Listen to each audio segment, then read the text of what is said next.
happening, people? It's your girl Mina. Welcome back to the channel. You already know what it is. Happy Monday, guys. 2 days to go. I feel like I'm doing a countdown at this point, but it is 2 days to go for the Europa League final, and I don't know how you lot are feeling about that. Is there a lag in my audio? Let me know if there's a lag in my audio, because I feel like there might be, but I don't know how you lot are feeling, but I'm starting to feel a bit nervous, guys. I'm really starting. The nerves are actually starting to kick in for me. I'm feeling the pressure, but I'm not gonna lie. I saw a clip from Tottenham of their players. It's like a what does the get into the final mean to you, or blah blah blah, and they were all saying dream. They're doing this little underdog gimmick, and we know how the underdogs are working right now, because the underdogs are coming out on top in every cup final so far that I've seen. So I'm feeling a little bit nervous, but it sounds like Man United are getting active in the transfer window before the season has even ended. Not just Man United, actually. Liverpool are getting active. Manchester City are getting... There's moves happening across Europe, and it's crazy because we're halfway through May. The transfer window has not even opened. The season hasn't even ended. Hell, the Champions League final hasn't even been played yet. Yet a lot of teams in Europe are strengthening their teams already. And Manchester United are edging near enough close to finalizing the deal. Sky Sports have just reported literally like a couple of minutes that basically the deal is done, and the release clause will be triggered. They've already agreed the terms in which the release clause will be paid, and they are just finalizing the agent fees and the personal terms that has been agreed with Matheus Cunha, but the other fees around his arrival is being finished off. So we got a lot to talk about. Reportedly, Manchester United have a 55 million option for Gyokeres if they win Europa League. So we're going to talk about that. Martinez as an option as a goalkeeper. There's some interest there. Inter Milan are interested in Joshua Zirkzee, so we're going to talk about that. And overall, we're just going to talk about the Europa League final because it's on Wednesday and it's a big one. So make sure you guys hit the like button. Be sure to subscribe. You don't know the rules, man. You come in, you wipe your feet, you say hi to everyone in the chat, and you hit the like button, or you touch it, caress it, whatever you want to do. Just make sure you hit the like button. If you want to join the membership club as well, you can. It's the pinned comment in the chat. You get your badges, you get your emojis, you get your custom member content, and of course, you get to support the growth of the channel, the ever-growing channel, as I like to say. If there is my audio and my sound in sync, guys? Because I'm okay. All right, I'm watching on my side, because I don't know, for some reason I feel like it's not in sync, but it looks like it is. Big up to everyone in the chat. How are we feeling about the final? We're going to save the final talk for the latter stages of the stream, and obviously we're going to talk about transfer stuff for the beginning of the stream. So we're going to come to that because Ahmad's been talking about the final. He's been doing interviews. You know, a lot of people have been doing media duties for Manchester United, talking about the final. Ruben Amorim saying something that I actually agree with. Man United have to win.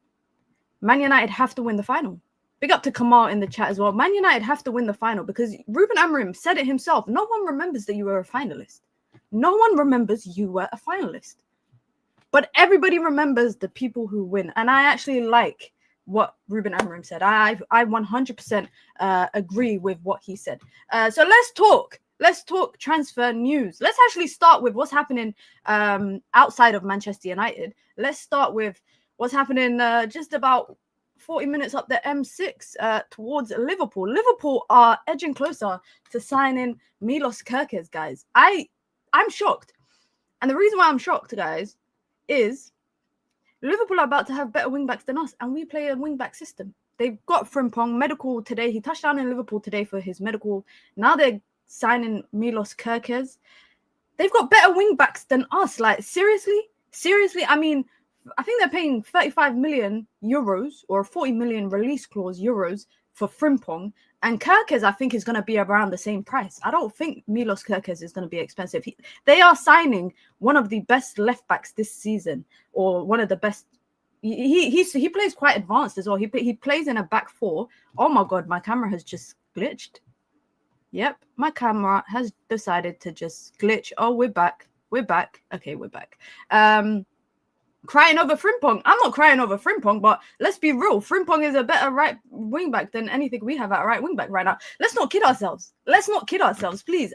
Maybe people don't watch Frimpong regularly, but he's better than what United have at right wing back. Hamza says Ahmad over Frimpong. If you're talking about right wing back, I don't know. Are you talking? You must be talking about at right wing back position, which I actually think they play like two different right wing backs when Ahmad plays. And Ahmad's natural suit is not right wing back, but Milos Kerkez is a phenomenal player, best left back, one of the best left backs in Europe this season, even in the Premier League. I would say that. I don't know if you have seen, but Manchester City have pulled out of talks with Florian Wirtz because they anticipate that the deal will cost them near enough to 300 million euros. The price tag for Florian Wirtz is 150 million euros plus commission and agent and wages and all of that stuff. Basically, Manchester City feel like it's not worth it. 150 million euros for Florian Wirtz. I'm not gonna lie. I'll be 10 times truthful. 150 million is a lot for him. There's only a couple of players in Europe, in my opinion, right now that have a 150 million price tag plus. And Florian Wirtz, maybe he's in the 100 mil, but for me, I don't know. I feel like, in my opinion, he's not 150 million yet. Could become one, but he's not 150 million yet. City don't want to get fleeced. I remember when they signed Hojlund, and the whole idea was Hojlund was 60 million quotation marks, but the amount that they paid in agent fees and all of that stuff made it near enough to like 150 million price tag. Let me see what else you are saying. Yamal can get 150. Yeah, 100%. Yamal, Isaac. Now Manchester City are reportedly looking at this guy here, Morgan Gibbs-White. I don't know how much they're willing to pay for him, but they are looking at Morgan Gibbs-White. And another player that they are also looking at that Pep Guardiola has been a big fan of is Dani Olmo. I don't know how likely Barcelona are to sign him. I mean, he has his injury problems, which has kept him out for a substantial number of games this season for Barca. But he's only 1 year into his time at Barcelona. He's just won the title with them. I don't know if he's going to look to just leave already. Now, I know also Barca are probably looking to, they're not in a rebuild, but they're definitely going to look to move some players on and bring in some new players. So it will probably be between Morgan Gibbs-White for Manchester City and for, what's his name, Dani Olmo. And it's just like news has literally just arrived about 10 minutes ago that Bayern Munich are set to sign Florian Wirtz. He turned down Manchester. I think Manchester City are briefing the newspapers and the journalists that they don't want to sign him, but it sounds like Florian Wirtz has actually rejected Man City and he only wanted Bayern Munich, and Bayern Munich are set to sign him. This is why I laugh at the German league, because why is it Dortmund and Bayer Leverkusen will rival Bayern Munich for a number of years and then sell their best players to them? It makes no sense. Like, guys, am I the only one that finds it a little bit absurd how common it is for players in the German league to move from, you know, a rival like Dortmund or like now this particular in the last couple of seasons Bayer Leverkusen to then move to Bayern Munich? It makes no sense. This is why Bayern Munich, bar the year that Leverkusen won it, they've had a monopoly over the league title because they just signed the league's best players comfortably. Bundesliga is a joke, man. Bundesliga is good. I'm not going to lie. I like watching Bundesliga, but the one thing I don't understand is this. It's the only thing I don't understand. Maybe if there's anyone that can give me some insight into why this is so common in the German league. It's literally like Liverpool are still in the race. I don't think so. According to news reports, it does not sound like at all that Liverpool are still in the race. I actually think Liverpool are going to sign Ryan Cherki, guys, and I said that in a Sky Sports video a while back. That I think that Liverpool will sign him. Bayer is trying hard not to sell to Bayern, but you know what? If they're willing to pay the 150 price tag, I don't see why Bayer Leverkusen, by the way, are getting dismantled this summer. They are getting dismantled. Xabi Alonso is leaving. Florian Wirtz is going to leave. Grimaldo is expected to leave. Frimpong is leaving. Tapsoba could leave. Patrick Schick could leave. Victor Boniface could leave. Like, what's his name? The defender, Jonathan Tah is leaving. Like, they are literally breaking down the team that they've created over the last couple of seasons. And I think it's no surprise, personally, because when you excel over a year or two in Europe, I think people will come and it's natural in it. They will come and take your best players. But if they're getting a lot of money for it. They've already they're making near enough to 200 million or just under 200 million from Frimpong and Florian Wirtz. Grimaldo, if they sell him, if they sell Victor Boniface to Saudi, which I heard, I was in Saudi on the weekend. I heard Victor Boniface could go to Saudi. So if they manage to sell him for like 60, 70, if they sell Patrick Schick, etc., like they could make near enough to like 400 million from selling a lot of players, and they're probably just going to reinvest and keep it moving. Is Ten Hag taking the Bayer Leverkusen job? I saw a report literally earlier this afternoon that said that Erik Ten Hag could be returning back to Ajax. So he's had a good couple of years. He left Ajax, came to England, won 2 trophies, got a good payout, took a year out, and now he's back to Ajax. Like that, guys. That's what dreams are made of. But let's talk about the main topic. Let's talk about the main topic of discussion this afternoon, because Manchester United are getting business done earlier. And you know what, guys? I think we're gonna get a here we go today, or maybe later today. But I don't think we're gonna get an official announcement until after Europa League. And I also think it's like United is funny, because if we lose the final, Cunha will get announced, and if we win the title, Cunha will just be an icing on the cake of winning Europa. So either way, I think Cunha will be announced this week.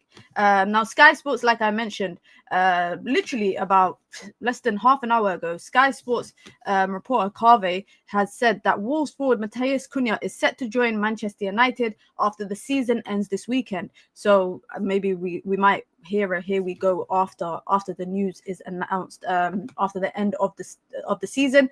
United are expected to trigger the 62.5 million release clause in his contract, and the club are aware of the conditions of which the clause must be met. So clearly it sounds like they've agreed stuff there. Despite interest from other clubs, Matheus Cunha only wants to play for Manchester United, and Sky Sports has been told that a deal is almost finalized. And then Fabrizio Romano this morning confirmed this as well, saying that Cunha has accepted the Manchester United project as an agreement on personal terms is now being finalized. It's near enough to done. Once the final details is sorted, then we'll get the official here we go. So it sounds like we're edging ever so close to the finish line of signing Matheus Cunha. But for me, that's just where the job starts. I think that's where the job starts. Matheus Cunha is the first piece of the puzzle of improving Manchester United for all the attributes and for the talents that they lack. Let's be honest, especially in that front line. Like, I am dreading watching the final when I have to watch Rasmus Hojlund up front. Like, I'm already mentally, I've tapped out of that. I've already mentally tapped out of that prospect. But Matheus Cunha, I just want to say one thing. He's not the only answer that United need, because United have a bunch of problems and he's not going to address everything individually. And that is why this is why I say that this is, for me, the beginning of a huge transfer window for Manchester United. And it's actually pretty refreshing to see United getting business done early. I don't know if you guys remember, but the last couple of summers, United signed their first player in like mid-July, a month before the Premier League season would start. We signed Joshua Zirkzee in like mid-July. We signed, I think it was Mason Mount at the beginning of July. Like, a lot of players over the last couple of summers, United have been doing their business quite late in the transfer window, in comparison to maybe other clubs. And then they get to that stage in August where they're doing a lot of panicky deals because they haven't brought a lot of players in time for the league to start. And then, you remember Erik Ten Hag's first season where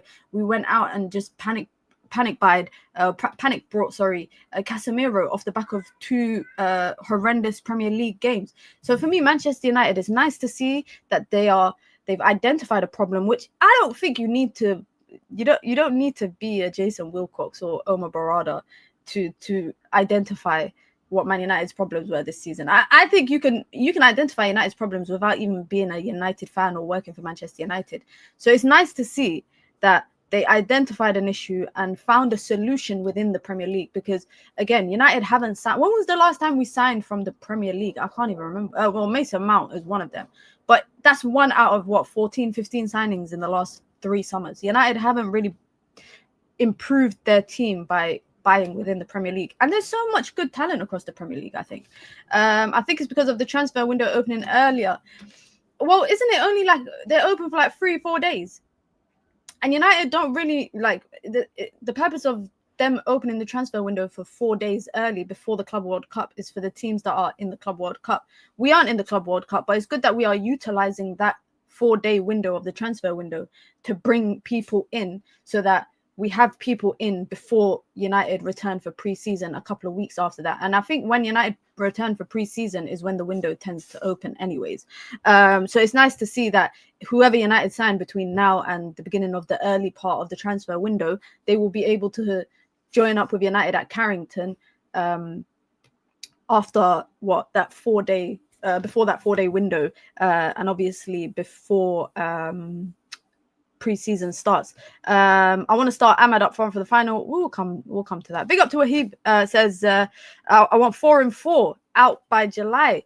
I don't know how likely is it that United will sign 4 new players in the space of I don't know. I don't think we'll sign 4 people by July, guys. I'll be real. I think we could get 2 signings, Cunha and 1 more signing.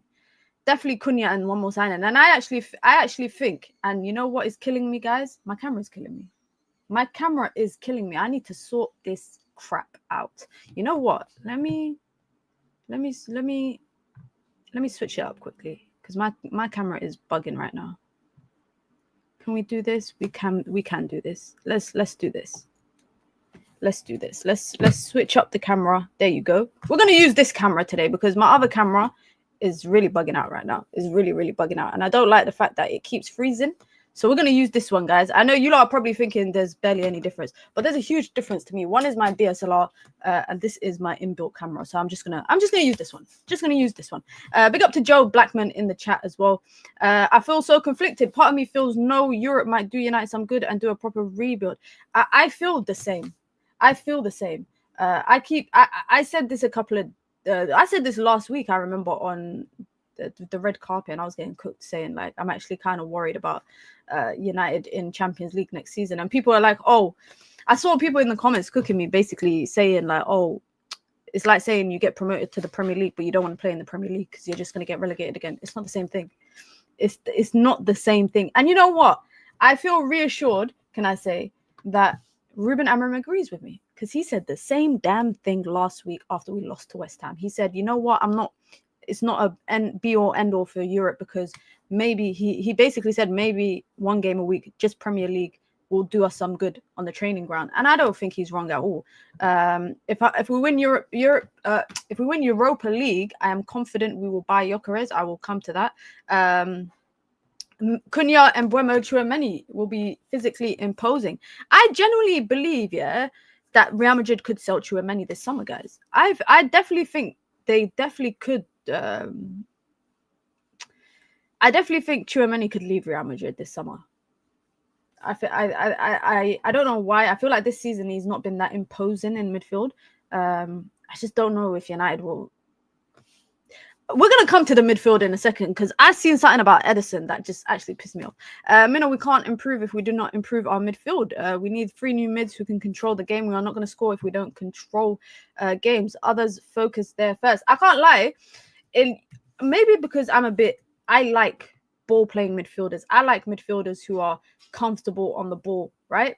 But Manchester United have been linked to this guy here. Manchester United have been linked to him quite a bit throughout the last couple of weeks or so, and actually not even the last couple of weeks, even last summer we were interested, we were linked to him, and you know, nothing came to fruition, but it's still there, and it's been reported today that Manchester United lead Manchester City and Juventus, who are interested in Ederson, but Atalanta are demanding £60 million.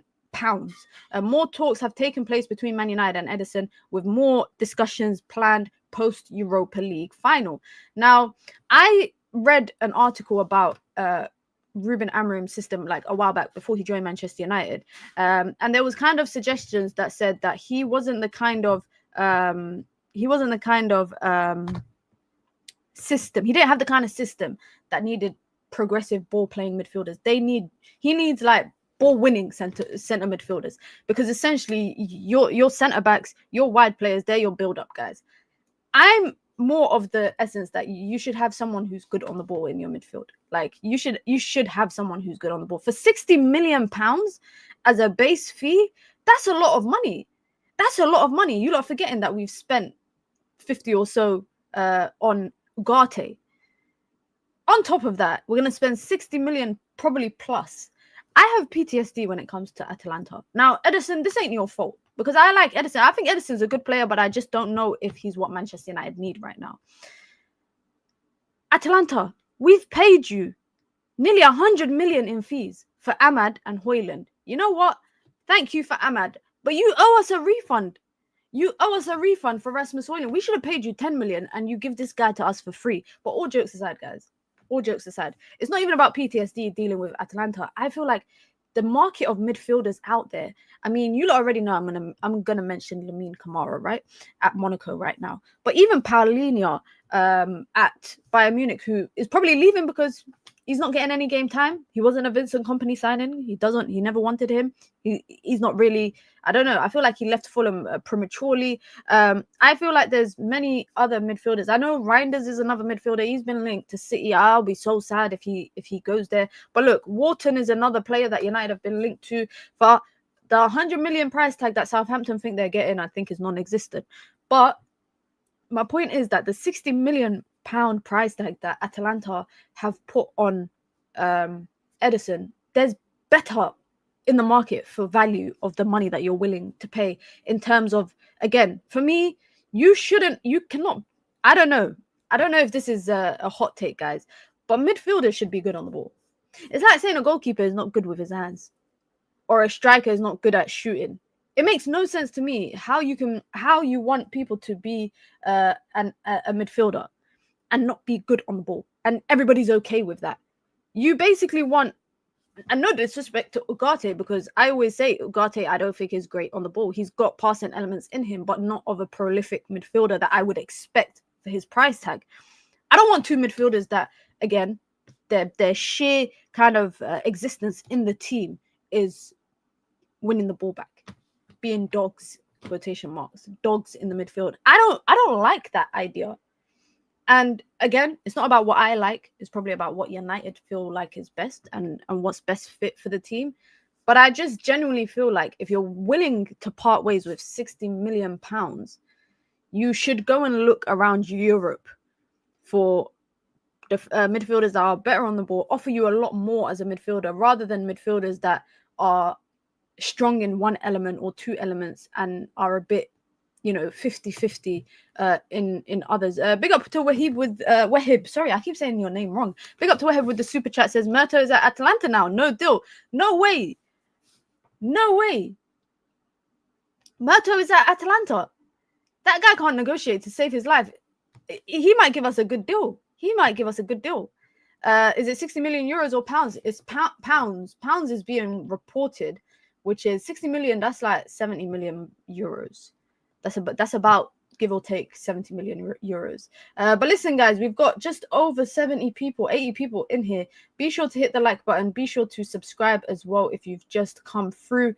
Remember to hit the like button as well. Or did I just say that? I probably did. Remember, if you want to join the membership club, you can. It's the pinned comment in the chat. You get your badges, you get your emojis, you get your custom member content. Of course, you get to support the growth of the channel, the ever-growing channel. We also have a super chat goal here on the stream today that helps me to grow the community, grow the channel, improve the quality and the output of the content that I do here every single day. So you lot know your support goes a long way. If you want to send in a super chat, you can, with your comments, with your thoughts, with your questions, or just to show some love. Now, I'm not going to lie, guys. I am not going to lie. This was something that I did not expect at all. When I got off my flight yesterday, I was catching up with all the news that I missed over Saturday. And I did not expect to hear that Manchester United are in the running to sign Emi Martinez. Now, it's expected that he will leave Aston Villa, number one. Number two, there are multiple clubs interested in him. I know there's a club in Saudi that want him. And I'm not just saying that because I just came back from Saudi, but I know that there's a club there that want him. There's a club in America that want him. And there's a few clubs in Europe that want him. And Manchester United are reportedly in that list of clubs that are interested in him. Now, I don't know how you feel about this prospect. I'm not going to lie, because I just feel like everyone's fed up with Onana. So anybody being like United being linked to any goalkeeper, I feel like people will welcome that. People will welcome that conversation just because people are not happy with Andre Onana. I don't know also if United should sign a short-term goalkeeper for like a year or two just to get their footing right and then look to sign a goalkeeper for the longer term. Because other goalkeepers we have been linked to, Joan Garcia, I think it is, we've been linked to Verbruggen, I think his name is, at Brighton. We've been linked to the kid, Zion Suzuki. I mean, signing a goalkeeper named after a car. Anyways, but Suzuki we've been linked to, who's a younger goalkeeper. Obviously, historically, we've been linked to Diogo Costa as well. It just sounds like United are heading down the path of definitely getting rid of Andre Onana. Like, I think that is a confirmation at this point. I do, however, believe that United they might have to take a hit in other positions in the team if they sign an expensive goalkeeper or a more pricier goalkeeper, if that makes sense. We're going to come to the discussions about Manchester United's other positions that they're looking to fill, because there are reports of, other positions that United are looking to fill. Big up to Wahib, newest member in the community. Big up. Welcome to the community. You get to use your badges, your emojis, your custom member content, etc., etc. Now, Fabrizio Romano reporting earlier today that the doors are open for one more additional number 10 for Manchester United to sign. That would also help them have another person playing behind the striker, but it's also dependent on what happens with outgoings. Now, in terms of outgoings, I don't know if you lot noticed, a lot of the news that I've seen about Man United transfers over the last week or so, or 2 weeks, should I say, a lot of the news that I've seen has been centered around incomings. We're going to talk about Joshua Zirkzee later on, but a lot of the news has been about incomings, not outgoings. Now, it does make me think that I think it's going to be a big summer transfer window for Manchester United, not just on the incomings, but I do think that Ineos and Omar Barada, etc., I think they're going to look to get rid of quite a few players. It depends on which players those are, because I think in that front line, Hojlund, I don't think is safe.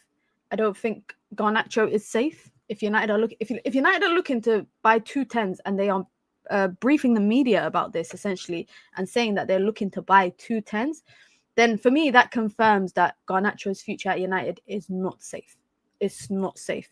Bruno Fernandes's future for me is depending on one thing and one thing only. It's that Saudi stuff. I wish I was doing a member only live stream, because I would have told you guys something that I found out when I was in Saudi on Saturday, but I can't say it on a live stream right now. But maybe I'll do it on a members only live stream. But all I know is that Bruno interest is serious. It's serious to a point where, can't really talk much. However, I also feel like Bruno's future at the club isn't just dependent on the fact of whether he leaves to go to Saudi or not, but I also think that he has a role to play in the team, whether he's playing in the 10 or he's playing in that central midfield role. I genuinely believe that Ruben Amorim will find a place for him. So I don't think his future is at threat in terms of the club looking to move him on. But Garnacho, I think the club might move him on. I'm worried that Maino could be moved on as well. And I think Mason Mount is there, I'm not going to say decoration, but Mason Mount is there, I think, he's a squad player. I don't think he's a starter. So I did hear that, he was, I heard that he was linked to going on loan last summer, but then it was his fitness that was a problem. And this summer, I think a loan option is definitely going to be on the table for him. It's just a matter of where, because you look at a lot of teams across Europe, and I'm talking about the top teams in Europe that maybe he's eyeing up as an option. They don't need a Mason Mount, unfortunately. So I don't know where his future lies in terms of going out on loan. But 110 that I wish and I hope that United are looking at him is this guy here.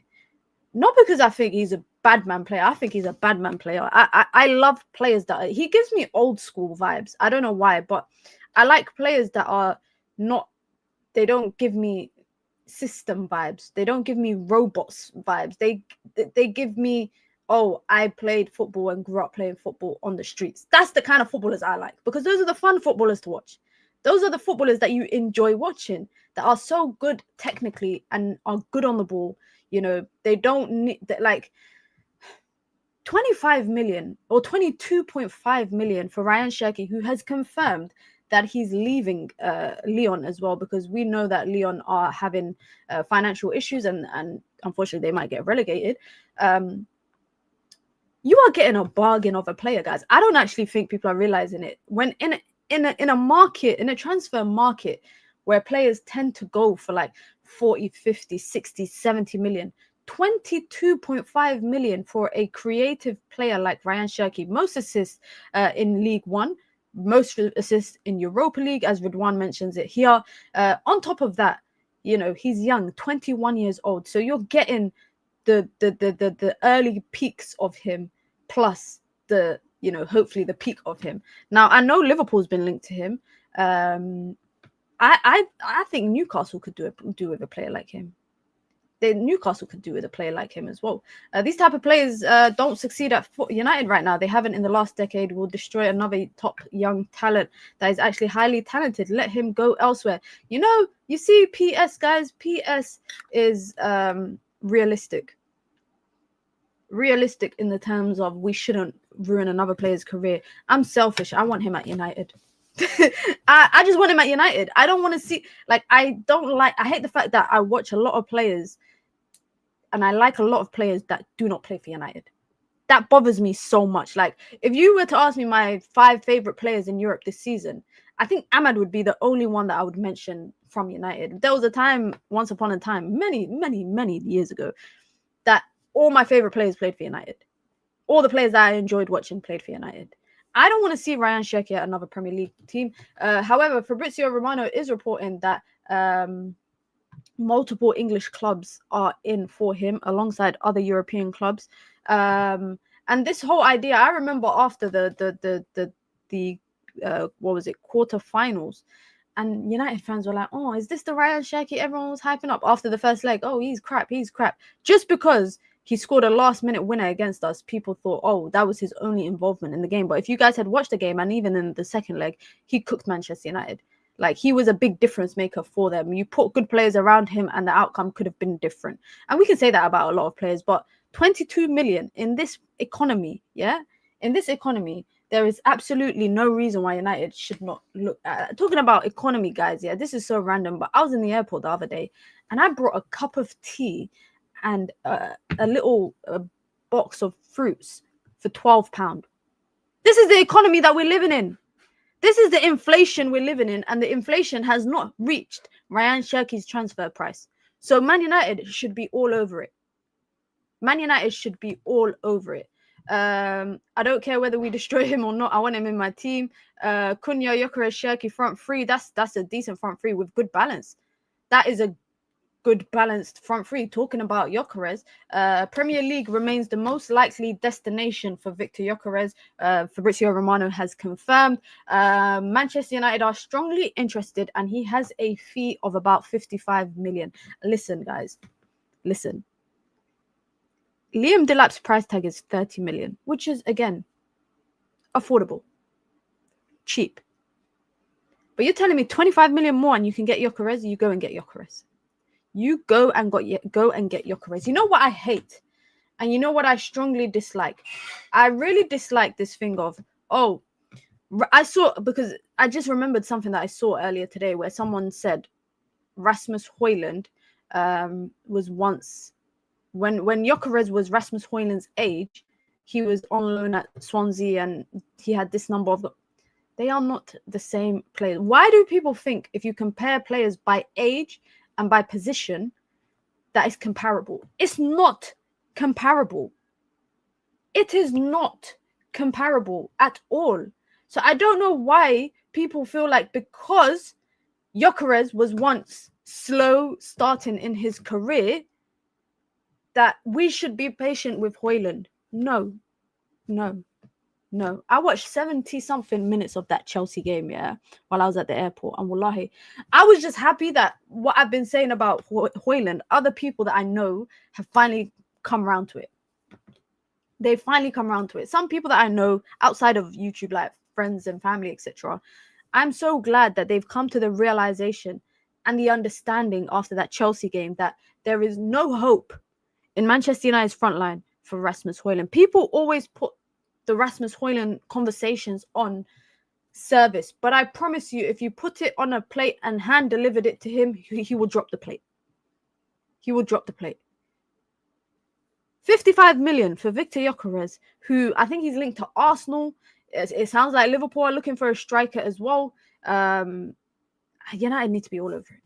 United need to be all over it, in my opinion, because you can get I think the 30 million Delap option is the cheaper option. But in the long term, especially building like a title contending team, and I know it sounds absurd to say because United are so far away from being a title contending team. I mean, we're 16th right now in the league. But if we want to build a team that's going to contend, we have to sign the best of best players in each position. We don't need to sign, in my opinion, we don't need to sign players that are potentials.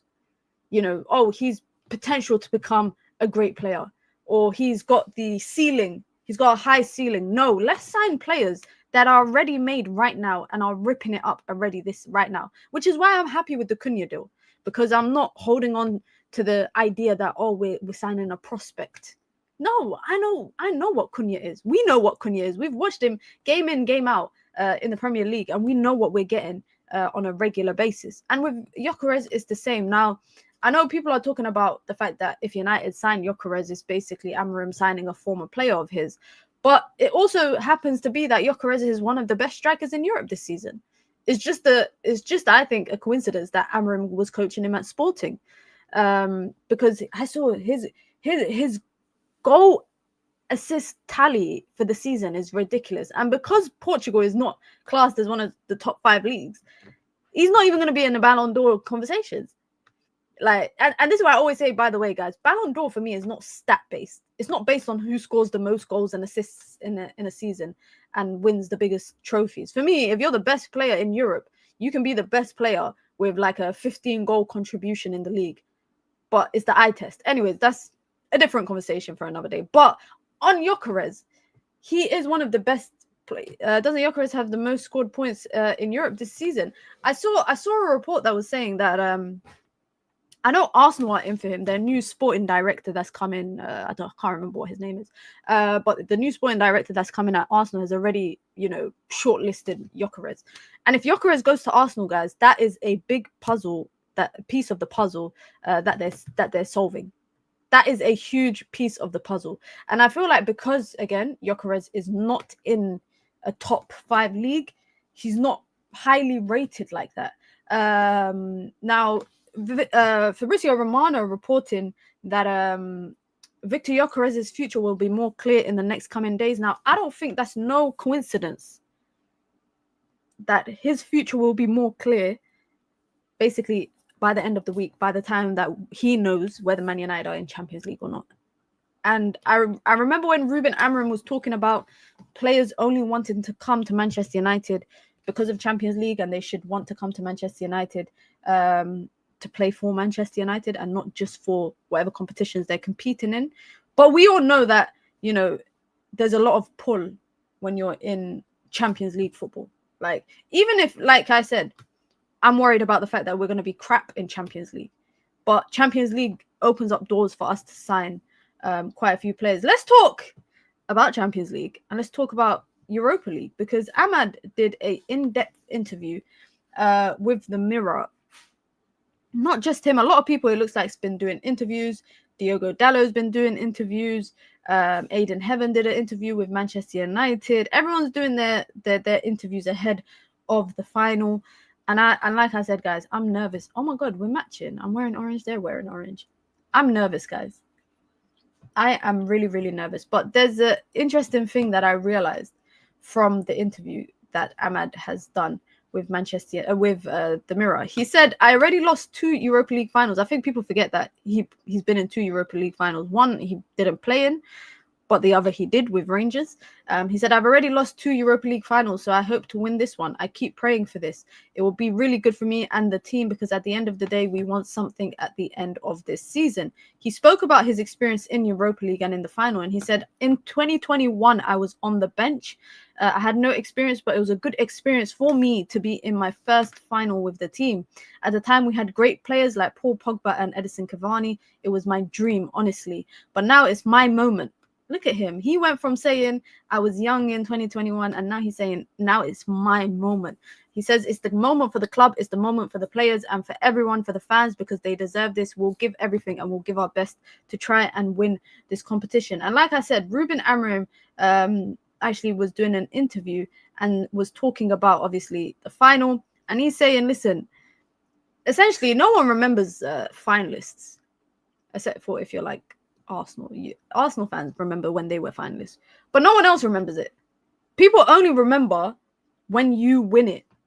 That's the only time people remember, you know, when you it's when you win it. And I'm really nervous, guys. Let's talk about the Europa League. I want to hear everybody's thoughts leading up to it. Now, I've done something poor, guys. I've done something really stupid. So stupid. So stupid. I've agreed to hosting my family to watch it. Yeah, my family. There's about, I think maybe like 13 of us all together coming over to mine to watch it. There's 3 of us are United fans. 1 is a Spurs fan.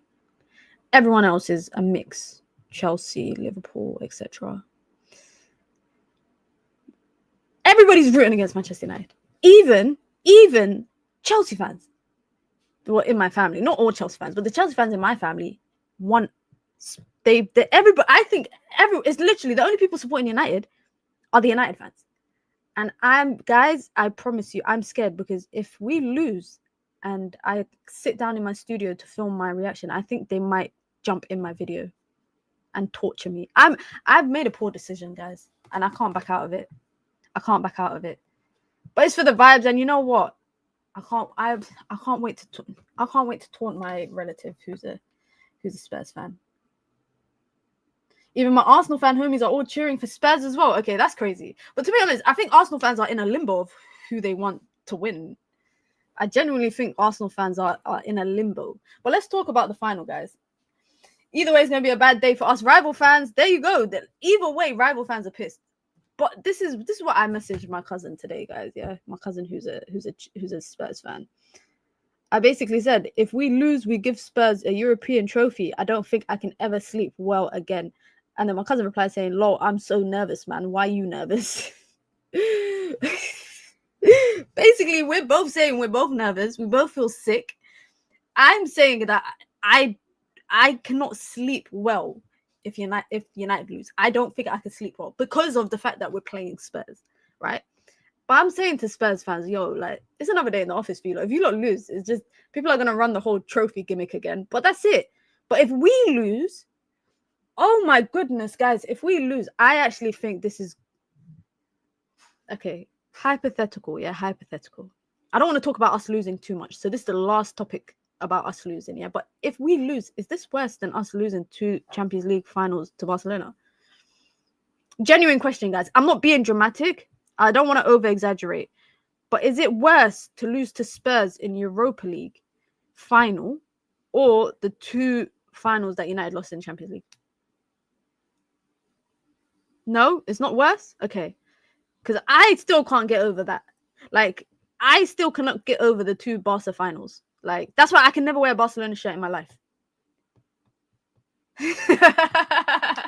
Hey, we need to stop talking about this, guys. Stu did not lie. Okay, all right, let's lock in.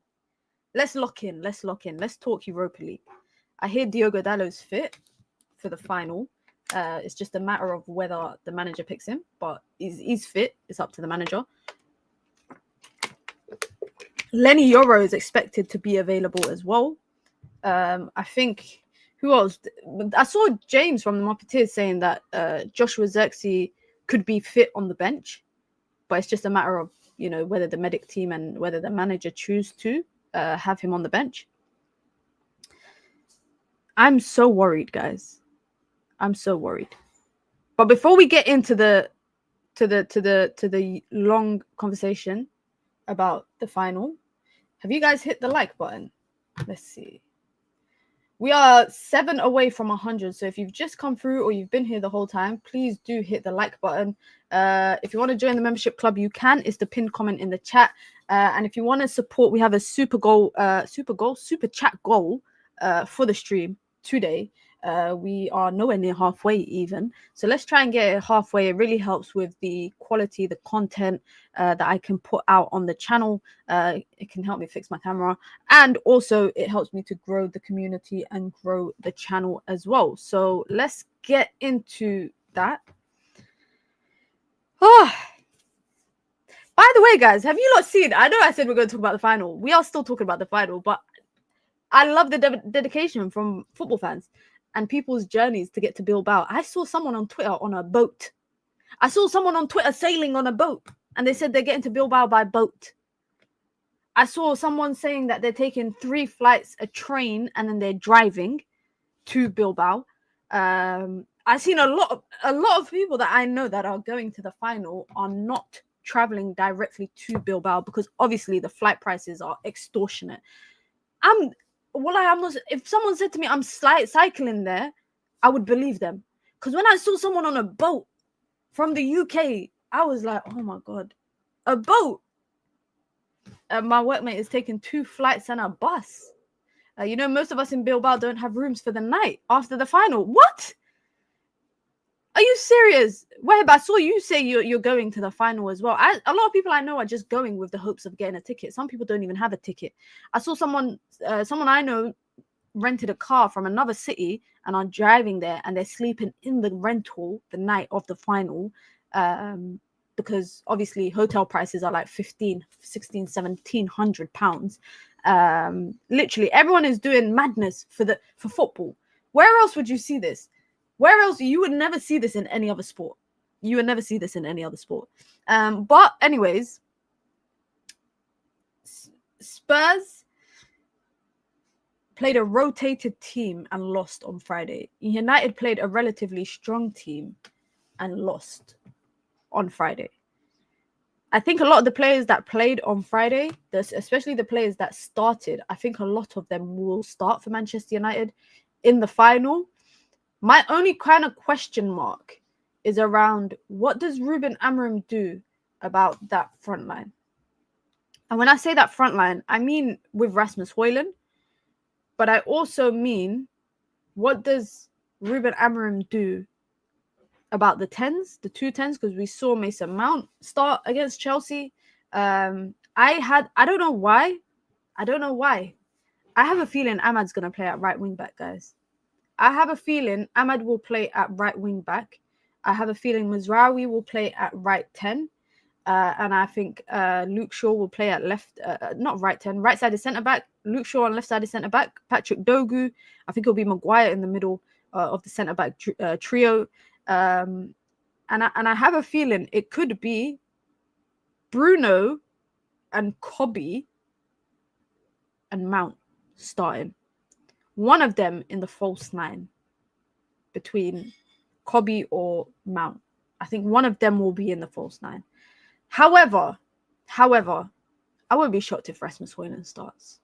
I genuinely won't be shocked. I just think Van der Ven and Romero, they might as well set up a picnic and just sit down and lay down and, catch a tan if they have to play against Rasmus Hojlund. I actually think it'll be more disruptive if United have a false 9. I think it's more disruptive to Spurs' backline. But also, I think the game is going to be won in the middle. I think the game will be won in the middle of the pitch because Spurs are also missing Kulusevski. They're missing Maddison. Who's it going to be playing for them in midfield? It would be Basuma and Sarr and Odebert, I think, in the 10. That's not their strongest midfield, and it's not their strongest team that they've played against United when they've beaten us every time this season. Spurs got bare legs in the midfield though, and that's why I'm saying that the battle of the game is going to be the midfield. And that's why I have a feeling it'll be Ugarte and Casemiro in the middle. I think so. I think it'll be Ugarte and Cas in the middle. Their midfield, even with Madison, Bergvall, and Kulu missing, is more athletic than ours. Yeah, that's the thing. Spurs got legs. Spurs got legs in their midfield. But for me, it's just a matter of winning that midfield battle. I feel like so many times United have played in the season, they lose the midfield battle. And when they lose the midfield battle, they pretty much lose their battles across everywhere else on the pitch. And all I know, guys, the only thing I can say, and I don't want you lot to think that this is me like picking at him or anything. All I know is that Hojlund can't start. Hojlund cannot start in the number 9 role because United have then started with 10 men. I don't expect, and I will come here and apologize if Hojlund scores a flipping winner, yeah?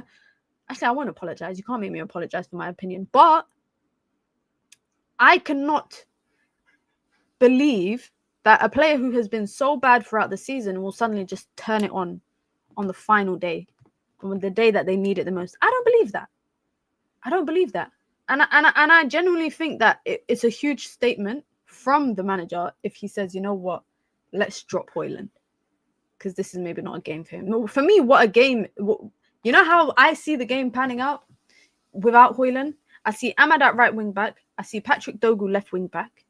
I see Kobe in the false 9 role, or Mount in the false 9 role. I see Garnacho in the right 10, Bruno in the left 10. And that is a very interchangeable front three. They can move around however they wish because the other person can cover for them, Now, the only thing I think is also interchangeable is the fact that this is my logic, guys. And I wish I had a screen to like kind of show you. Like, actually, I can. Football pitch. Okay, cool. This is the easiest way to show you lot and make it make sense, guys.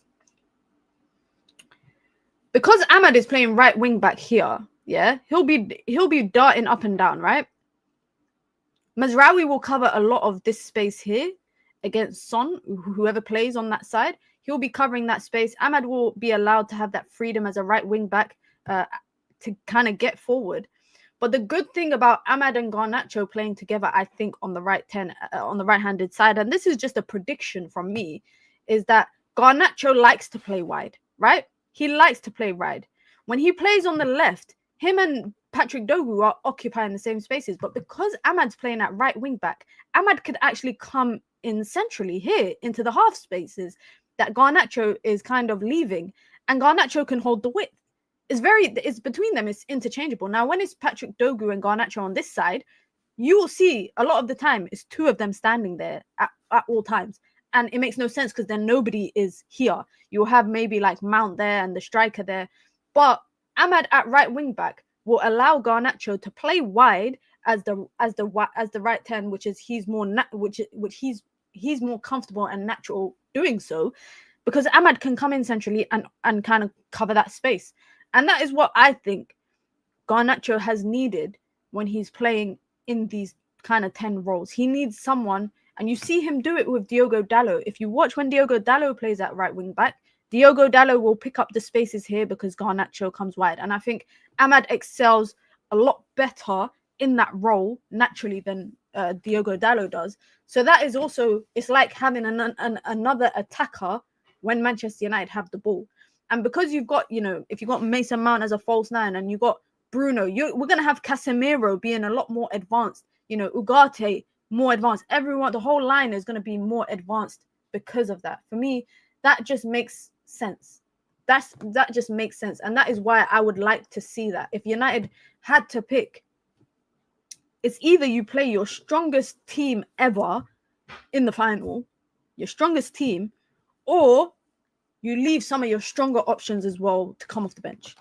It's just one of those ones. And I would rather, I'm not going to lie, I would rather United go strong from minute 1. Like, go with a strong starting 11. Risk it all. I don't want to have like this whole, I got a trick up my sleeve. Let me leave this person on the bench. Let me leave.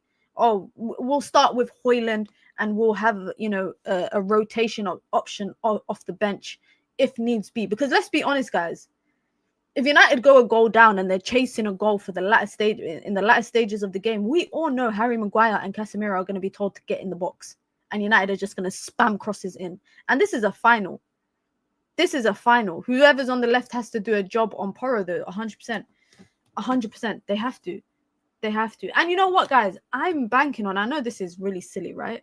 But this whole it's a cup final. It's the history of the Spurs. That's what I'm banking on. I'm banking on capitulation mentally from Spurs. However, with saying that, I don't know if you've seen, there's reports that's saying that regardless of Ange Postecoglou's Spurs winning the final or not, he's going to leave Spurs, right?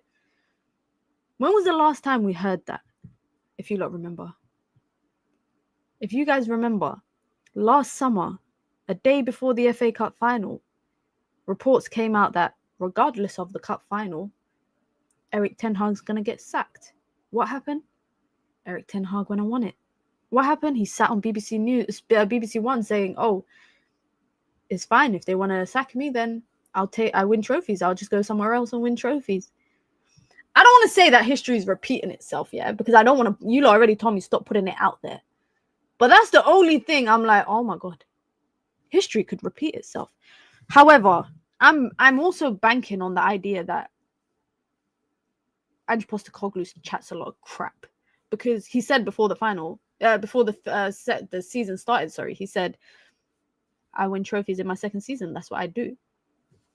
That quote is going to hit like crack. I ain't never done crack in my life, but if I imagine what it feels like that when Manchester United win the cup final. And that's maybe that's why I want United to win. Aside from the fact that, it lifts up a crap season for us. It makes us feel slightly better about a crap season. Imagine the crack in your veins. And this is not me telling you lot to do drugs. Stay away from drugs, guys. Stay away from drugs. But imagine the feeling of crack, not crap, but it is crap technically. But the feeling of crack in your veins when United win, and I'm just gonna run that quote back. And when the underdogs win, what then? Who's the underdogs? We're both crap. There's no underdog. Honestly, guys, yeah. Who is the underdog going into this final? I don't know. I couldn't tell. I don't think United are underdogs, and I don't think Spurs are underdogs either. When Spurs were playing Liverpool in the Champions League final, there was a clear kind of line between who was better, right? I don't think there's a clear line between, because we both suck. We are both 16th and 17th respectively. We are both not going to hit 40 points this season. We are the underdogs. I get it. Yeah, we haven't beaten them since 2022. That's true. We haven't beaten them since 2022. But I don't think we're underdogs, guys. Let's be for real. Let's be for real. I don't think we're underdogs, and I don't think Spurs are underdogs. In the betting scene, United are slight faves. How accurate is the betting scene, guys? Asking for a friend. I know nothing about gambling, but does it always happen when they say that this is likely to happen? Does it always happen? I just want to know. I don't want to get my hopes up. But if the betting people, what's it called? The bookies. If the bookies are saying United are like 60% favorites to win, should I believe them and just calm my nerves down a little bit? Betting isn't where to get the copium from. I don't think there's anywhere I can get copium from. You know what's giving me a lot of belief, guys? You might think I'm crazy, because one minute I'm saying to you guys I don't believe, next minute I'm saying I believe. What's giving me belief is United's run in Europa League. Unbeaten. That is what's giving me belief. I'm thinking, you know what? Maybe we have put together a cup team. Maybe these guys actually are cup guys. But I can't watch another Europa League loss. I can't watch another European League loss. You're telling me if we lose this final, I need to stop putting it out there. We would have lost 4 out of the last 5 European finals that we've been in. Am I right? Am I right in saying that, guys? I can't. I might have to cancel my family plans. I might have to tell them, guys, sorry, y'all can't come over, man. I got to sit in the dark with my windows closed and my curtains closed, watching the game like this with my hands over my face. Spurs injury list. Let's see what their injury list is, because we're talking like United don't have an injury list right now. Cool. So Spurs injury list: Dragusin number 1, Kulusevski number 2, Maddison number 3, Lucas Bergvall number 4, Timo Werner number 5, and Dane Scarlett number 6. That is all the injuries that they have expected to miss the final. The Manchester United injury list these are all dependent, guys, by the way. It could change. Matheus de Ligt could be fit. Lenny Yoro could be fit.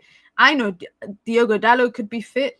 Johnny Evans, I think, is out. Aiden Heaven is available as well. Joshua Zirkzee, James from the Martinez has reported that Joshua Zirkzee could be available to be on the bench. So I think for injuries, I think United are okay. I think for injuries going into this, United are okay.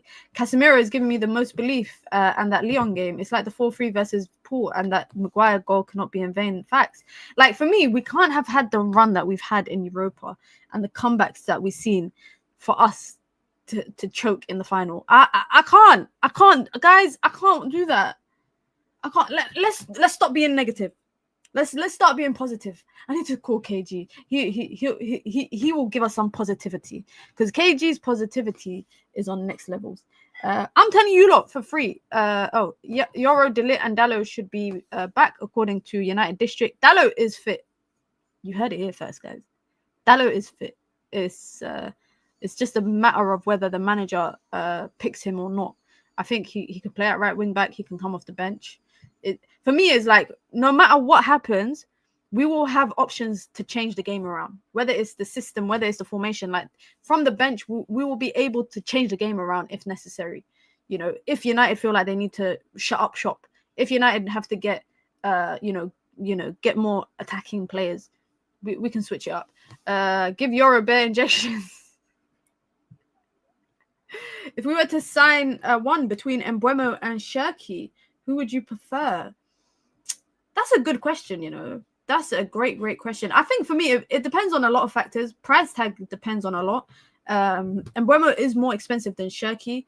Brentford are not selling Mbeumo for anything less than 50 million, right? And Mbeumo is going to be a free agent next summer. So it's a matter of whether Man United wait it out or they do what they did with Mason Mount and they just pay the price tag. Ryan Cherki is a younger player, cheaper, not any experience in the Premier League, answers a lot of creativity problems that United have. But I will always go with the Prem proven player, like, because for me that is one up. I think also his experience as well. For me, I'll go Mbeumo, but I like Ryan Cherki. But I would go Mbeumo, because I think Mbeumo is more likely to get you goals. Is Hojlund better than Evan Ferguson? What happened to Evan? You know what? Great question. He got that injury and then we just never heard of him again. He got that injury and then we just never, ever heard about him again. Have we reached 100 likes? Yes, we have. We've even exceeded it. I don't know if there's Straight Jacket podcast today. It doesn't look like it, guys. Sorry for not letting you guys know. But it doesn't look like there's any Straight Jacket podcast today. There is the red carpet at 7 p.m. So that's that as well. Matheus Cunha to Manchester United is a matter of time. I think we get the here we go this week, guys. I think we get the here we go for Matheus Cunha by this week. Regardless of the Europa League final. Saeed is in Bilbao. Oh, yeah, I forgot. Oh, my bad. Yeah, I totally forgot. If we're serious, we need both. Cherki plays in multiple positions comfortably. You know what we should do, guys? Rather than talking about what United need, let's just focus on the final. And then we could talk about that afterwards. Where United players flying out? Spurs did today. I think they're flying out tomorrow. I think United are apparently flying out tomorrow. And I saw that, I saw that they said that Spurs are flying out today. Should we do predictions, guys? You know what? Mina, why you never go to European away matches? I don't have a passport. That's why I don't have a passport. I can't go. You guys are you shaming a migrant right now for not having a passport? I can't leave the country. So yeah, unless you guys want to give me a passport so I can leave the country, that would be greatly appreciated. Spurs are the designated home team, so they get the Bilbao facilities to train. I didn't know that. That's not fair. You went to Malaysia. I used my sister's passport to go to Malaysia. I used one of my siblings' passport to go to Malaysia. So don't snitch on me to the government, guys. Why do you not have a passport? Don't know. Never, because I don't believe in passports, because I think the government track you. The government track you. So when you guys get a passport, the government's tracking you guys. Soon they're going to put microchips in everybody. Who's the last player we signed from Bundesliga? Good question. Is it Mkhitaryan? Was Mkhitaryan the last guy? No, De Ligt and Mazraoui. Uthman, we signed Mazraoui and De Ligt. But I think before that, I think it might have been Mkhitaryan. Sabitzer as well, yeah. Sancho as well. No one should need a passport. We're all here. We are all born on the same earth. Exactly. Like, why do I have to have a passport to prove that I exist? It's crazy, right? Like, why do I have a birth certificate? That's what I don't get. What's the point of a birth certificate, guys? To prove that I was born. I was born. You can see it. I'm here. That's how you know I was born. So why do I need a birth certificate to prove that I was born? That makes no sense. And like a death certificate. You're dead. You're not going to see the person anymore. So that is confirmation that they've died. Certificates just in general. You see, I'm telling you guys, the government are tracking us. The government are tracking us. Like, when they were doing the COVID test, they were tracking us with our DNA. Like, I'm fully convinced that there's someone that looks exactly like me, that has the same DNA that exists on, like, another part of the earth. And I'm just never going to see them. I'm convinced the government have created doppelgangers of us everywhere. So, like, you can go to another planet. There's probably people like us there that look exactly like us. They probably just speak different languages and communicate in different ways. Maybe they don't walk on their feet and they walk on their hands. But they look exactly like us. So it's just us, but just different planets. Same with social security numbers. No, that's another thing. The whole concept of social security numbers don't make sense to me, guys. Like, there's so many things I'm just like, it's stupid. It's so silly. You don't need a passport. You can travel with a nomad pass if you know. My ancestors never had passports. They just used to walk around with their camels and then go back home. Like, so why? Anyways, let me not go into my conspiracy theories, guys, because I got so many conspiracy theories. Like, for me, it's a good way to pass time as well. Like, so if we have a lot of time to pass until Wednesday evening. So we might as well just talk about, all the conspiracy theories. What other conspiracy theories do you guys believe in, guys? I'm going to start. I'm going to start a petition. Get Mina a passport. That's what I'm going to do. Get Mina a passport. That should be the next thing. Mina, please, can you ask Saeed kindly to unblock me? Aminul, what have you done again? Because I swear, just like a couple of months ago, I got him to unblock you. I got him to unblock you just a couple of months ago, and he blocked you again. I think you might have deserved it this time. We can't keep meeting like this. We can't keep meeting like this. But I'll tell him to unblock you. I'll send him your URL again, and I'll tell him to unblock you. But yeah, Saeed's mods are ruthless. They just be blocking everyone. My biggest conspiracy theory is that United players are... Man, you're mad. You're actually mad. Earth is flat. Nah, I don't believe the Earth is flat. If the Earth was flat, guys, wouldn't like, if the Earth was flat, wouldn't we just, like, eventually walk off it and just drop off it? Like, the Earth can't be flat. Who is it who believes that the Earth is flat? Kyrie Irving believes that the Earth is flat.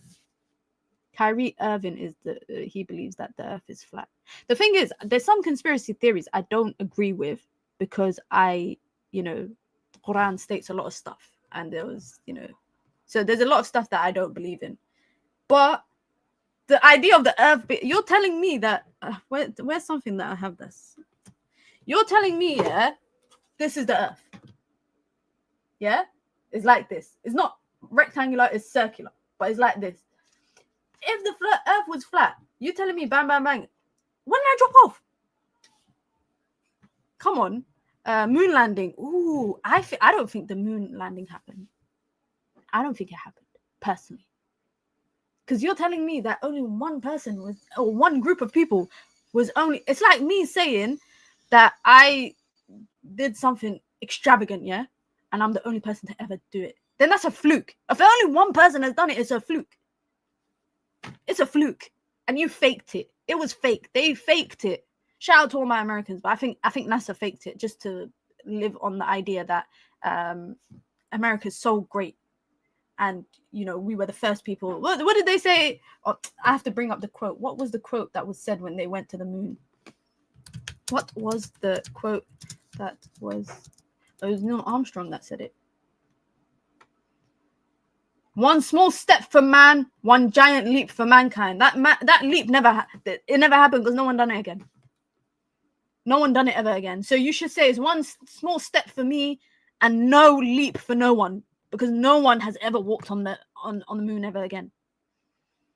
So I don't agree with it. Let me see what else you lot think about this flat.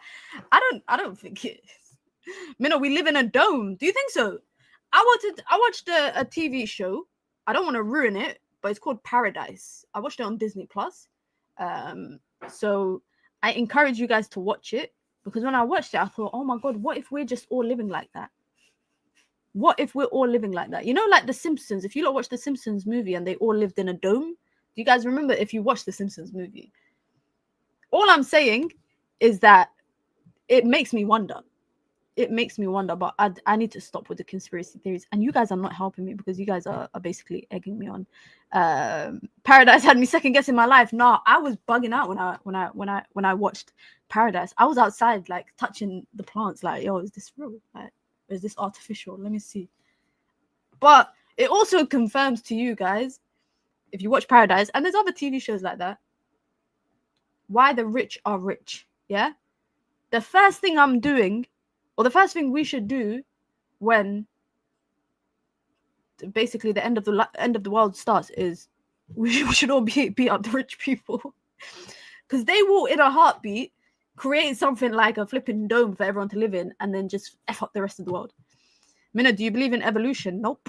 Don't believe in evolution. Don't believe in a Big Bang theory. Because if it's a Big Bang, if the Big Bang theory is legit, why is it a theory? That defeats the whole purpose. A theory means it's something that you think happened. It don't make any sense. But no, I don't. My faith don't allow me to believe. Like, I don't believe in evolution, because I believe that we were created by God. But let's not get into the conversations about religion. Minna, you got fans in Dubai, India, and Africa. India, I don't think I got fans in India. Dubai, I don't think so, because I've been able to walk around in Dubai and nobody's ever noticed me. Africa, I don't think so. Also, what Africa's a whole continent. There's like 50,000 countries there. A theory can be legit if you can prove it. True. There's a reason the award for best actor is Moon Man. I don't even know who the hell that is. I don't really watch TV or movies like that. Like, you know how hard it is for me to go to the cinema and watch a movie? Minna, you're confusing hypotheses with theory. Now I know what hypothesis is. Come on, man. I've written 2 dissertations. I know what a hypothesis is. Aminor says, Minna, thank you, Queen. I apologize to Saeed. I'll get you unblocked from his channel on the next Straight Jacket podcast. Amarim disrespected Anthony like he did with Ahmad. Is that like Eric Ten Hag did with Ahmad? Is that your conspiracy theory, Aminor? Because what is this obsession that people have with Anthony? Like, Aminor and Musa, shout out to Musa. The 2 of them, I think they're on Anthony's payroll. I actually think they are on Anthony's payroll, because they stay beating the drum for him, and anything you say or anything I say, they will remind me about Anthony. Don't worry, I'm supporting Anthony next week Wednesday against Chelsea. I want Real Betis to win. Bun Chelsea, bun Sancho. I don't want Chelsea to win. That's the only reason. That's the only reason why I'm supporting Anthony. We all watch Anthony. He would be running through one-on-one and turn back. Please don't remind me. Please don't remind me. But listen, guys, we got to wrap it up there. Shout out to Gary Lineker, by the way, guys. Shout out to Gary Lineker. You know, Gary Lineker, he's a G. I rate him so much. Like, there's not a lot of football pundits in the UK. And there's definitely not a lot that I rate. But Gary Lineker, he is a pundit that has my full respect. He's got my full respect. And I knew there was something more to him walking away from Match of the Day. There was no way in hell that he was leaving Match of the Day just because he felt like it was the right time for him to leave. Shout out to Gary Lineker. I got a lot of respect for him. I got a lot of respect for him. Some pundits I don't respect, but Gary Lineker, I respect you a lot. But listen, guys, be sure to hit the like button on your way out. I'll catch all of you lot on the red carpet at 7 p.m. What should we troll KG about? We should troll KG in the chat about something. When KG's talking, guys, yeah, everyone should just say you're on mute, KG. Because you know KG, yeah, one thing about KG, yeah, I promise you lot, he's always looking at the chat. Like, he's looking at himself in the camera, but he's always looking at the comment section. So you guys, when you see KG talking on the red carpet, everybody just spam in the chat, KG on mute, KG on mute, KG, we can't hear you, KG, he's going to bug out. He's going to bug out. But I hope to catch a lot of you lot on the red carpet, guys. Hit the like button on your way out. We'll be back tomorrow, inshallah. Daily dose of Minna. Shout out to my conspiracy theorists, man. We're out, guys. Peace.